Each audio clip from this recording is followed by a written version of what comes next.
Ceci est un livre audio autogénéré par Google. Introduction à la Corée. La Corée, un pays peu connu. Avec mon épouse et nos 2 enfants, j'ai vécu en France, en Belgique et à New York et j'ai beaucoup voyagé, tant pour mon travail que pour notre plaisir. J'ai visité la plupart des pays d'Europe occidentale et d'Amérique, ainsi que de nombreux pays d'Asie et d'Afrique.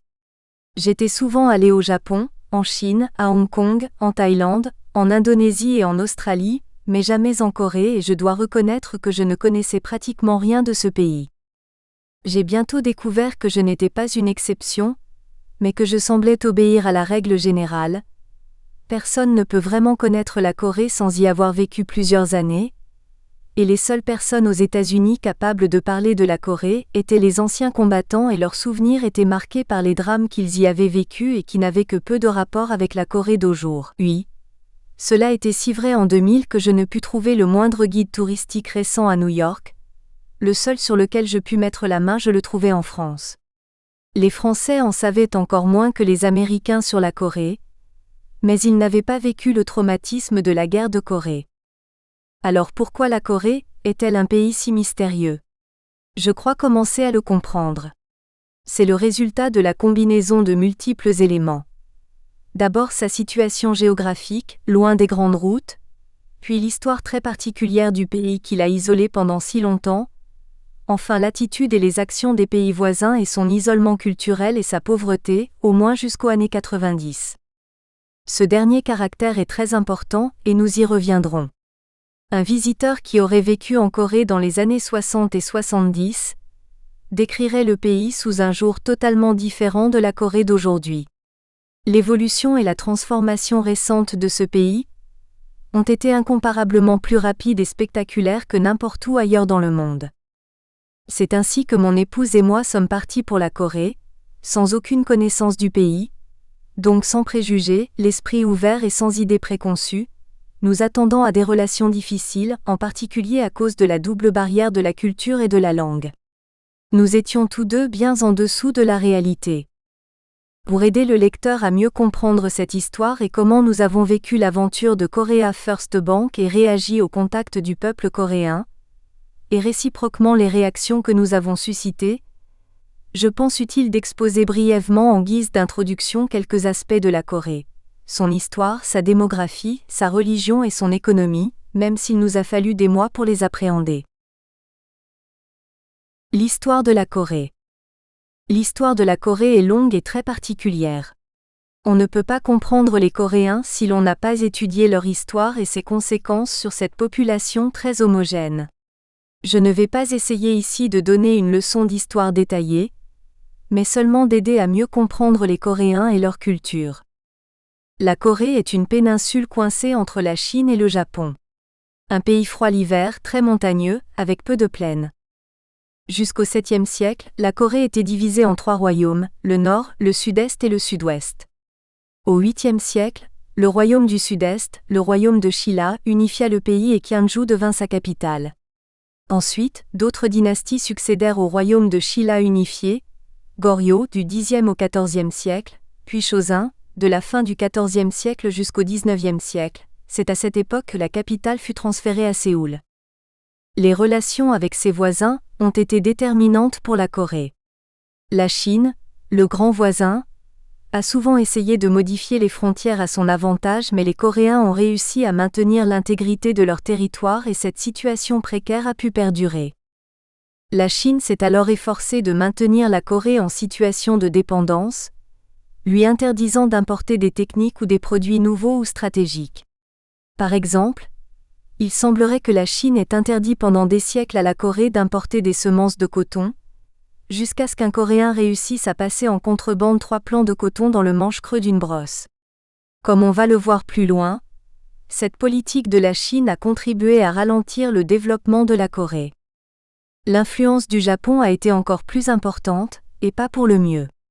Pendant les dynasties Shilla et Goryeo, la Corée était beaucoup plus civilisée que le Japon, qui en raison de son insularité avait des relations commerciales avec l'étranger encore plus difficiles que la Corée. On peut comparer l'attitude des Japonais en Corée à celle des Vikings en France, attaquant par la mer, massacrant, incendiant et pillant tout ce qu'ils pouvaient emporter, qu'il s'agisse de femmes, de biens ou même de techniques. C'est au cours de la dynastie Goryeo que les Coréens ont atteint un niveau artistique spectaculaire dans le domaine du céladon. Les Japonais enlevèrent au cours d'une attaque parfaitement ciblée la plupart de ces artistes, pour les amener au Japon et développer leur propre industrie de la poterie. Il est intéressant de noter qu'il existe encore au Japon une colonie de Coréens qui se disent les descendants de ces artisans potiers et qui, après 7 siècles, ne se sont toujours pas intégrés au reste de la population. Au XVIe siècle, les Japonais ont envahi la Corée et ont détruit de nombreuses villes, y compris les palais et les temples. À la fin du XIXe siècle, le Japon a de nouveau envahi la Corée et cette fois l'occupation a duré jusqu'à la fin de la Seconde Guerre mondiale. La politique du Japon, au cours de cette longue occupation, fut l'annexion complète de la Corée, substituant à l'identité et à la culture coréenne celle du Japon, détruisant ainsi tragiquement de nombreux vestiges de l'histoire du pays. Et la période moderne ne fut pas meilleure.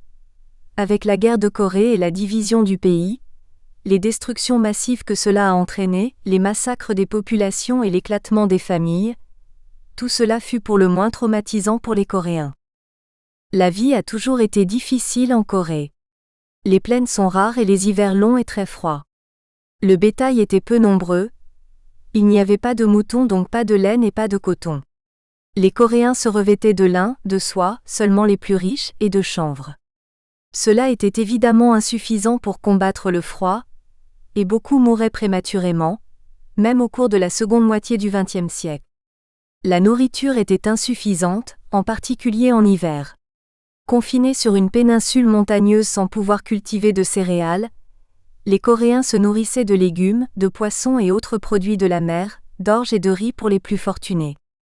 Pour survivre en hiver, ils ont développé l'art de sécher le poisson et autres fruits de mer. Dans la Corée contemporaine, les Occidentaux sont toujours surpris de voir dans un pays de pêcheurs surtout du poisson séché, donc salé. Visiblement, les Coréens préfèrent le poisson séché au poisson frais. En Amérique et en Europe, les réfrigérateurs et donc la conservation des produits frais se sont répandus partout il y a 3 générations. En Corée, ils ne sont apparus qu'il y a une génération, donc pas depuis assez longtemps pour avoir déjà changé les goûts et les habitudes de vie. La même remarque s'applique à la conservation des légumes. Traditionnellement, on en faisait du kimchi. Chaque année, juste avant l'hiver, dans chaque famille, les femmes préparaient et préparent encore d'énormes pots de kimchi, généralement à base de choux, mais quelquefois de radis ou d'oignons, avec du sel, des piments rouges, des épices et de petites crevettes.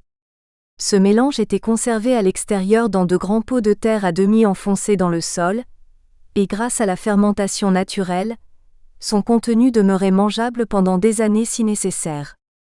Cette tradition, qui permettait de conserver les légumes pendant les longs hivers, est encore très répandue de nos jours et constitue la base de la cuisine coréenne. Très peu de Coréens imaginent le petit déjeuner, le déjeuner ou le dîner sans kimchi. Là encore, les réfrigérateurs et congélateurs, largement répandus de nos jours dans les foyers coréens, n'ont pas réussi à changer cette tradition et ce mode de préparation. La Corée a atteint son apogée au cours des dynasties Shilla et Goryeo. Il est certain qu'à cette époque elle faisait partie des nations les plus avancées. Après avoir très tôt inventé l'imprimerie, d'abord avec des blocs de bois, puis avec des lettres séparées au début du XIIIe siècle, la Corée domina l'art de la poterie, du papier et de la peinture. Mais un contact très limité avec le monde extérieur, dû à la fois aux politiques agressives de ses voisins et à son besoin de s'en protéger, a limité son développement.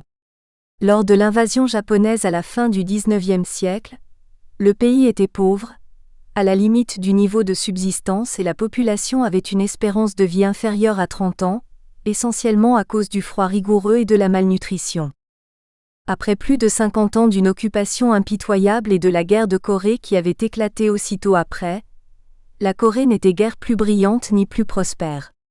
Pour simplifier, nous utiliserons dorénavant le nom de Corée pour désigner la Corée du Sud ou République de Corée. La Corée du Nord demeure pour moi une énigme, et je ne me sens pas qualifié pour en parler. Korea First Bank n'y avait aucune activité. Dans les années 60, la Corée était encore extrêmement pauvre, plus pauvre encore que de nombreux pays d'Afrique à l'époque, avec un produit national brut, PNB, de seulement $100 par habitant en 1963. Le climat rigoureux était encore la cause majeure de mortalité, en dépit de l'usage intensif du bois pour le chauffage, qui faillit entraîner la disparition totale des forêts. L'espérance de vie était d'environ 40 ans. Les Coréens nés au cours des années 50 conservent un souvenir très net de la recherche frénétique de nourriture pour leur famille et de bois pour survivre l'hiver, souvenir si différents de ceux de leurs contemporains d'Europe et d'Amérique.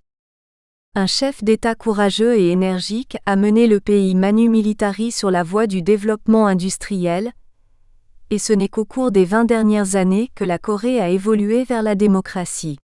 Aujourd'hui, la Corée est un pays profondément démocratique et des événements récents en témoignent. La tentative en 2003 de destitution du président par le Parlement, impeachment, qui fut repoussée, démontre que la démocratie est solidement implantée, ce qui est remarquable pour un pays où elle vient d'apparaître. La démographie coréenne. À notre arrivée en Corée, nous fûmes frappés, ma femme et moi-même, par la jeunesse de la foule dans les rues, les salles de spectacle ou les restaurants. Nous nous sentions brusquement vieux au milieu de tous ces jeunes. À la fin de la guerre de Corée, au début des années 60, l'espérance de vie était d'environ 40 ans.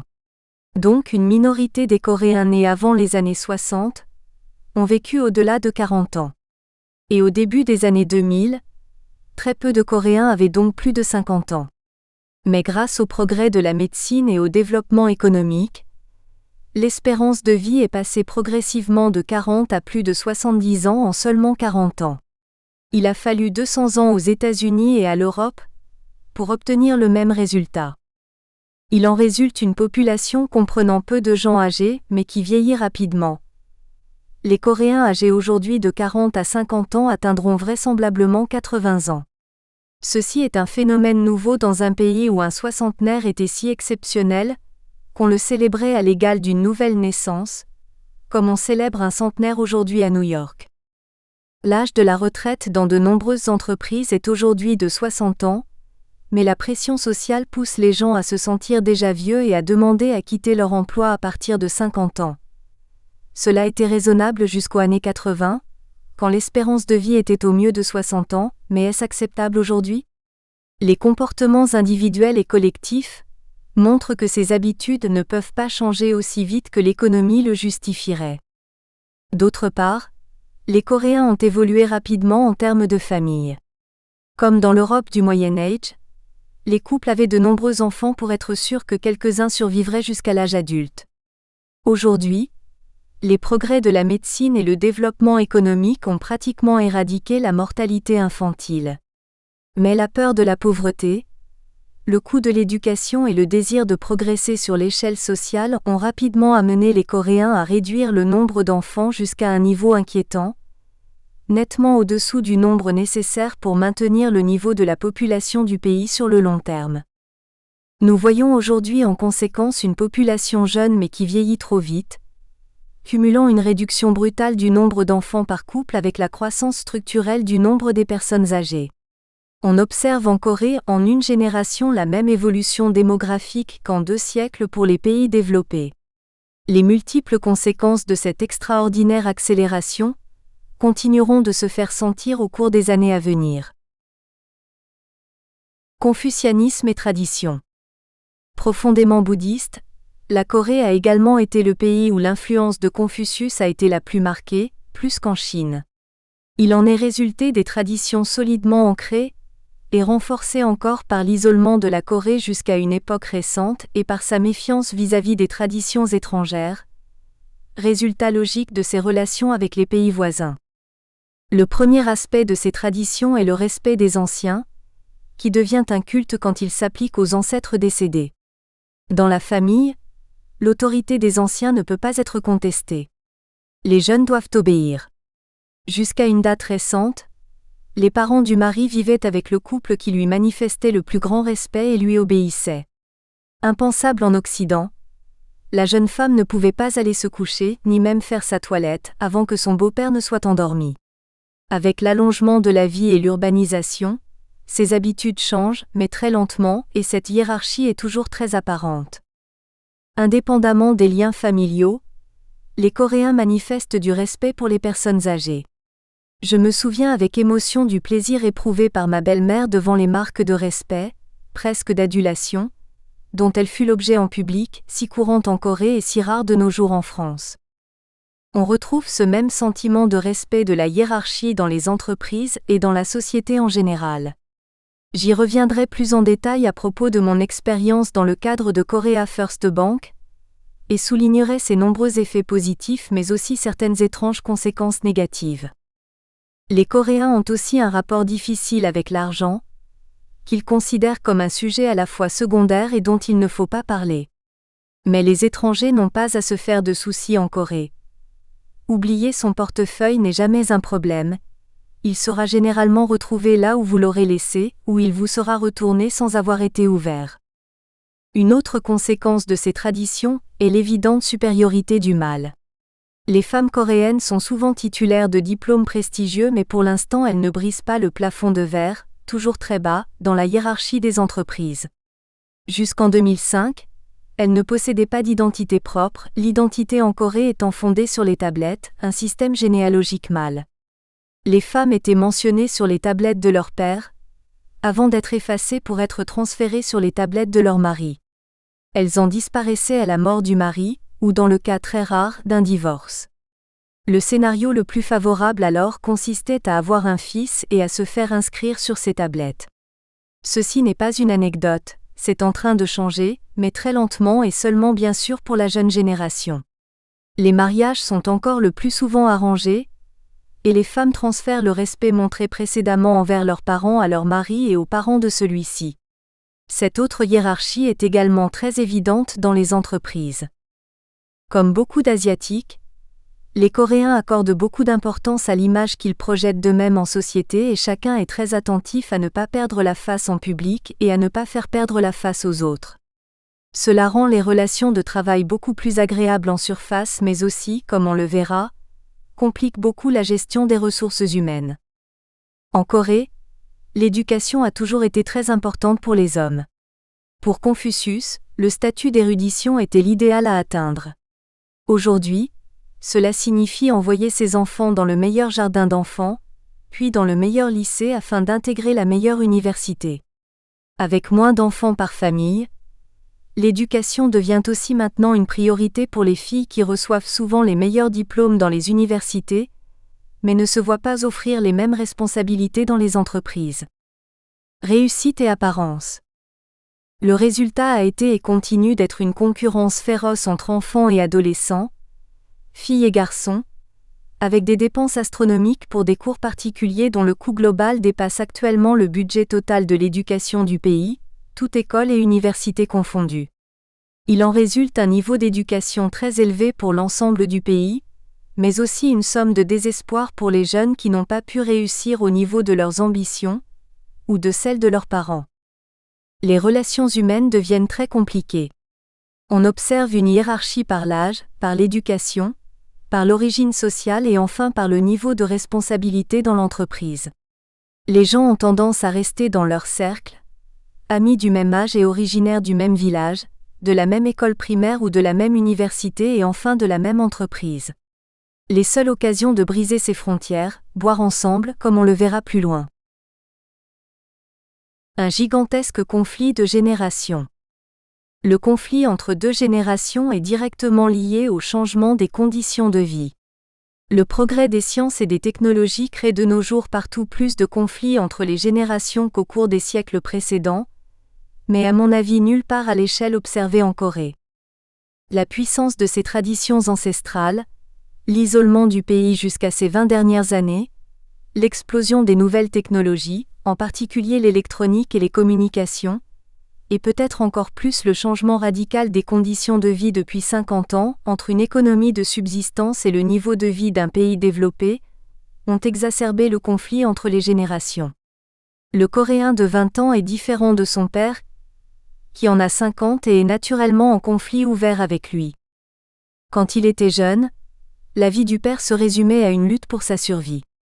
Les problèmes des jeunes Coréens d'aujourd'hui concernent plus le dernier modèle de téléphone portable, ou l'ordinateur le plus rapide avec tous ses accessoires. Cette disparité est une source de défis. La vie du père tourne autour du travail, n'importe quel travail, pour sortir du sous-développement. En sera-t-il de même pour les jeunes qui ont aujourd'hui 20 ans ? La jeunesse de la précédente génération s'est déroulée dans une Corée détruite qui se relevait d'une guerre seulement interrompue par un armistice. Aujourd'hui, malgré des éclats de violence épisodiques de la part de la Corée du Nord, cet armistice est de plus en plus considéré comme un état de paix formel par la jeune génération et pour elle, le danger est un état d'esprit fabriqué par leurs parents ou par les Américains. Les relations entre les hommes et les femmes sont également en train de changer. La nouvelle génération a été exposée à d'autres civilisations et cultures grâce à Internet, à la télévision, à l'éducation et au voyage à l'étranger.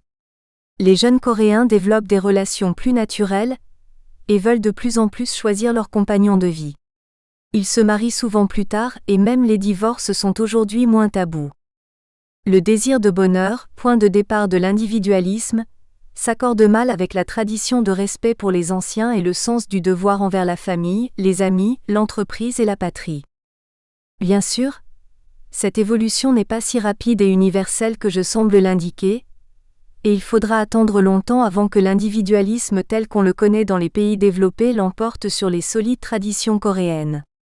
Néanmoins, le fossé entre les générations est déjà stupéfiant et ses conséquences se font sentir dans les domaines de l'économie et de la politique. Le respect des anciens a une conséquence naturelle, les dirigeants doivent être âgés. Ce n'est qu'à l'occasion de l'élection présidentielle de 2004 qu'un plus jeune politicien a pu être élu grâce à une campagne basée sur Internet et orientée vers les plus jeunes générations. Cela témoigne à la fois du fossé entre les générations et de l'étendue du nouvel électorat. Cette révolution a fait surgir de nouvelles questions bien connues dans le monde occidental. Les problèmes d'environnement ont été discutés plus vigoureusement, et pour la première fois, les problèmes de la parité des sexes ont été évoqués.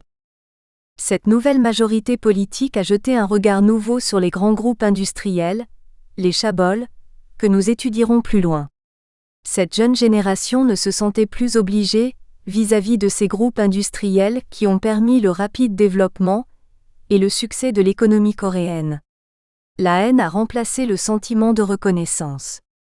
Ils n'ont retenu que leur pouvoir, leur richesse, leur paternalisme et leurs stratégies internationales et donc poussent au renforcement des réglementations antitrust, de façon quelquefois disproportionnée et difficile à appliquer sans handicaper sévèrement l'économie coréenne et l'emploi.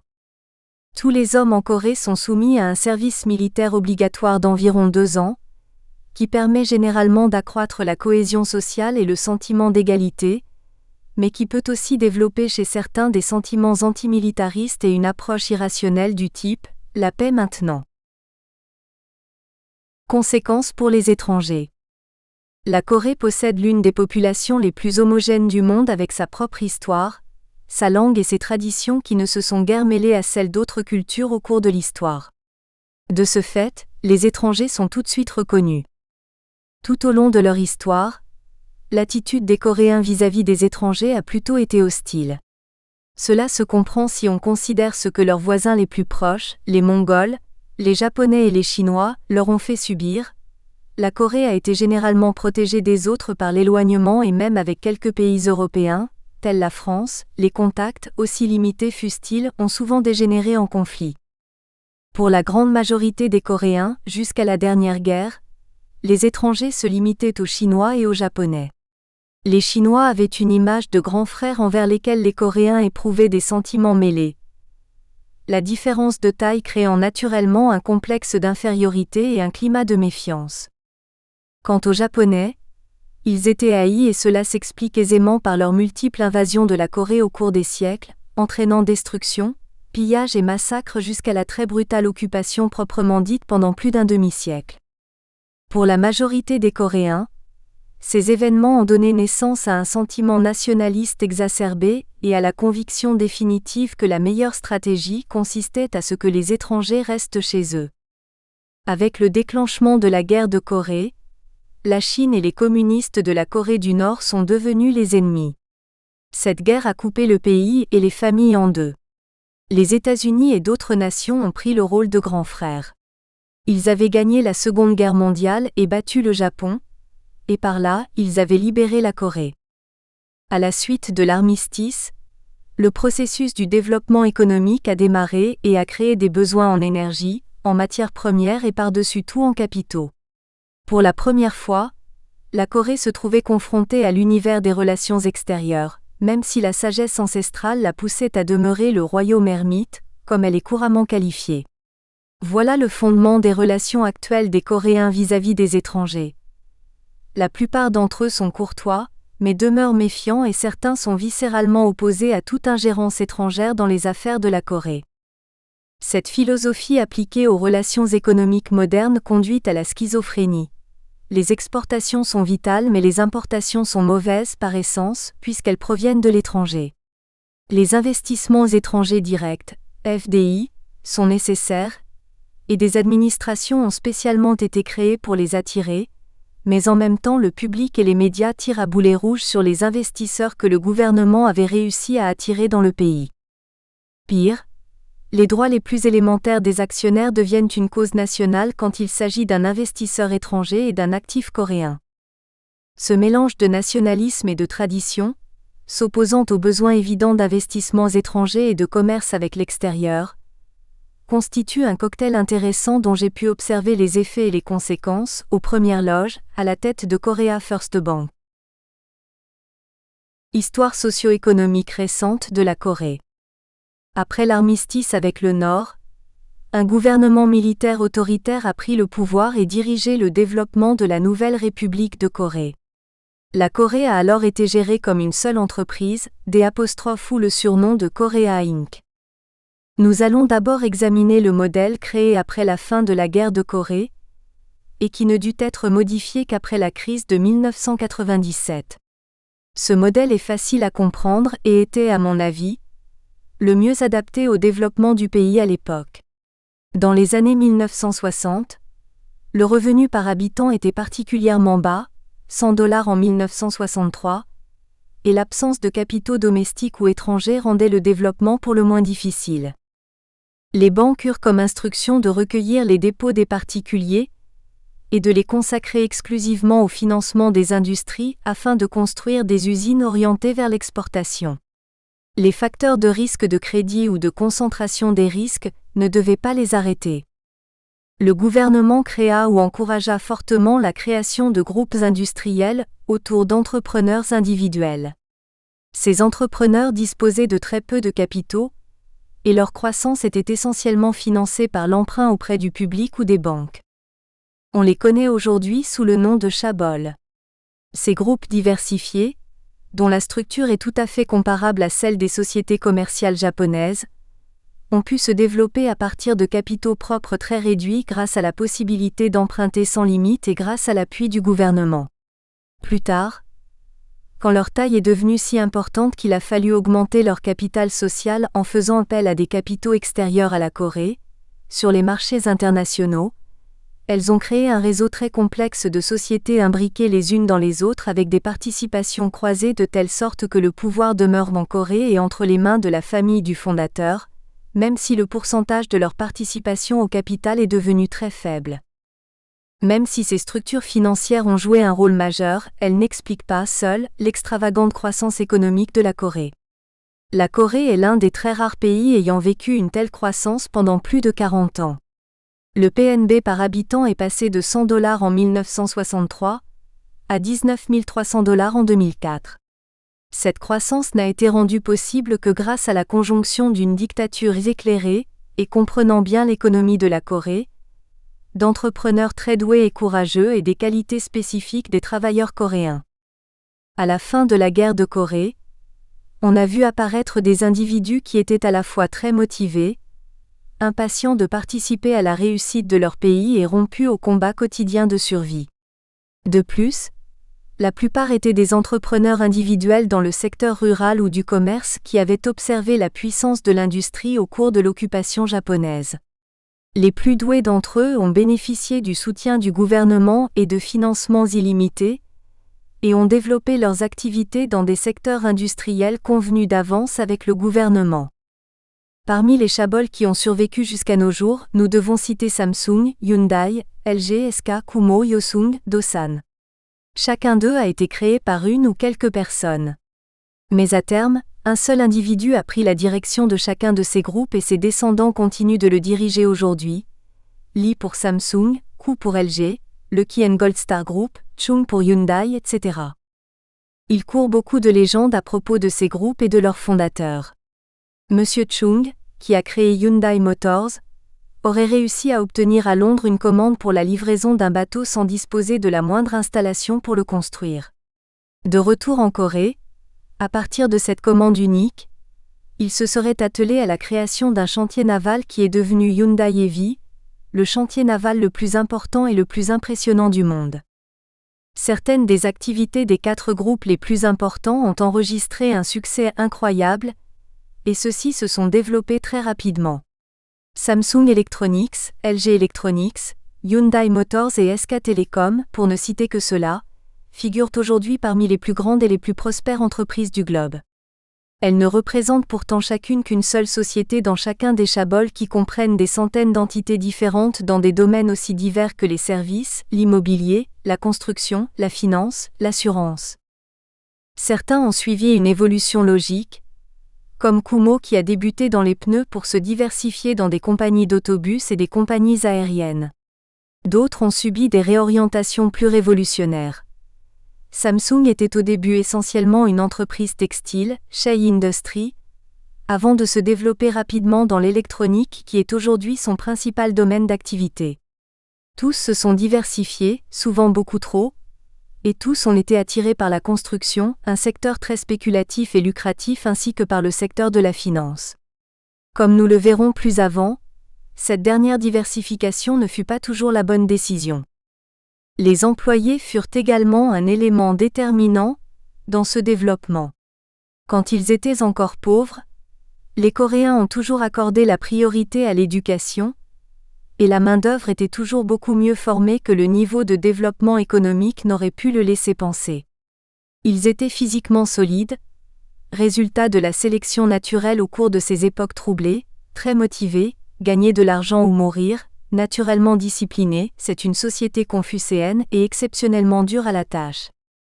Cette combinaison de facteurs et de qualités a permis au groupe coréen de se développer très rapidement, avec une politique de l'emploi assurant aux salariés du travail quasiment, de la naissance au tombeau. Les individus et même les familles sur plusieurs générations étaient liés à un groupe pour toujours. Fidélité, dévouement, ferveur et sérénité. Le groupe était devenu le centre de la vie de l'employé, et les carrières se déroulaient généralement de manière fluide grâce à la stratégie de croissance permanente. Les familles habitaient les appartements construits par le groupe, et achetaient les produits fabriqués par le groupe. Les enfants poursuivaient leurs études avec l'assistance du groupe, puis intégraient les entreprises du groupe, portant chaque jour l'insigne du groupe sur leur poitrine et finalement, recevaient leur retraite payée par le groupe. L'analyse macroéconomique de la Corée réserve bien des surprises. La Corée ne dispose d'aucune richesse naturelle, n'a pas de pétrole ni de minerais de fer, mais abrite l'une des entreprises sidérurgiques les plus importantes et les plus profitables du monde, POSCO, est un constructeur automobile important à l'échelle mondiale et possède des chantiers navals, leaders mondiaux incontestés. Tous ses besoins en énergie et en matières premières doivent être importés, ce qui fait dépendre l'économie coréenne de l'exportation pour acquérir les devises nécessaires aux importations. Les chabols assurent l'essentiel des exportations de la Corée, et leur compétitivité sur le marché international est naturellement essentielle pour le pays et pour sa monnaie. Bien que le PIB par habitant de la Corée, estimé en 2004 à 19 300 $, soit plus élevé que celui de la plupart des pays européens, il demeure une différence fondamentale. Il n'existe pas encore de richesse accumulée en Corée après seulement 30 années de développement économique. De ce fait, les énormes investissements consacrés à la recherche, à l'industrie et aux infrastructures, si nécessaires au développement, n'ont pu être réalisés que grâce à des investissements étrangers directs, FDI. Même les chaebols, qui bénéficiaient pourtant de financements préférentiels, n'auraient pas pu se développer autant ni aussi rapidement sans les FDI et ce besoin s'est encore accru après la crise. La structure sociale de la population est également très particulière. On compte un petit nombre de familles très riches et liées aux chaebols et aux magnats de l'immobilier, avec une classe aisée limitée, avocats, propriétaires d'entreprises de taille moyenne, et le reste, qui constitue la majorité de la population, se divise en deux groupes. Le premier, représentant environ le quart des salariés, est bien éduqué et travaille pour les grandes compagnies, essentiellement les chaebols. Ses membres ont des salaires élevés, de belles carrières, des avantages sociaux découlant du caractère paternaliste de l'environnement et souvent des syndicats puissants pour les défendre. Nous y reviendrons plus tard. Les 75% restants sont des travailleurs indépendants ou des salariés de toutes petites entreprises familiales. Je n'ai jamais rencontré autant de travailleurs indépendants qu'en Corée. Ils sont pauvres, produisant ou vendant n'importe quoi, services ou marchandises, le plus souvent dans le cadre d'énormes marchés traditionnels. Ils travaillent 7 jours par semaine, souvent plus de 12 heures par jour, avec peu de protection sociale. Leurs revenus sont généralement très faibles et variables. Ils constituent le véritable prolétariat de la Corée, mais aucune organisation, aucun syndicat ne vient les défendre. Cette étrange structure de la population rend toute analyse globale difficile. Le PNB par habitant n'a qu'une valeur statistique. Il est plus faible que les revenus des employés des chaebols, mais n'est qu'un mirage pour la majorité de la population. La crise du FMI. La crise qui a frappé les pays en voie de développement en 1997 a été baptisée en Corée « crise du FMI », désignation curieuse qui confond la cause de la maladie avec le médecin qui essaie de la soigner. Ceci manifeste le refus de reconnaître toute responsabilité dans cette terrible crise prétendument entièrement importée de l'étranger. Quand cette crise a frappé, la Corée avait une dette excessive destinée à financer son développement rapide. Les chaebols et la plupart des entreprises coréennes étaient surendettées. Nous espérons que vous avez apprécié cet aperçu. Pour continuer à écouter ce livre audio sur Google Play Livres, utilisez le lien dans la description de la vidéo.